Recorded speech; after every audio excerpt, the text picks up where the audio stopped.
এক বাবা আর ছেলে গিয়েছিল মরিচ খেতে মরিচ তুলতে। তখন ছেলে হঠাৎ বাবাকে বলে উঠলো, বাবা আমি এই লাল মরিচের মতো একটা লাল টুকটুকে বউ বিয়ে করব। তখন তার বাবা বললেন, তোকে আবার কে বিয়ে করবে? ছেলে বলল, কেন, কত মেয়ে আছে। তখন তার বাবা বলল, তুই যে হাবা গুবা, তোকে আবার বিয়ে করবে, তাও সুন্দরী মেয়ে। হা হা হা।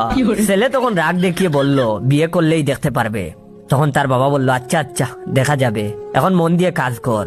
ও হ্যাঁ, মনে তো নেই, ছেলেটার নাম ছিল ইমন। ইমন কাজ করতে করতে লাল টুকটুক বউয়ের কথা ভাবতেছে। সারাদিন যেখানেই যাচ্ছে সেটাই করতেছিল, শুধু লাল টুকটুক বউয়ের কথাই ভেবে চলছে। হঠাৎ সে একদিন নদীর পাড় দিয়ে যাচ্ছিল, হঠাৎ দেখতে পেল গাছের ডালে একটা মেয়ে চুল শুকাচ্ছে।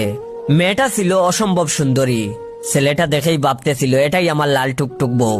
যখনই সে খুশি মনে তার কাছে যাবে কথা বলতে, এমন সময় মেয়েটা আস্তে আস্তে চলে গেল, আর কথা বলাই হলো না। ইমন একটু মন খারাপ করে, তবুও খুশি।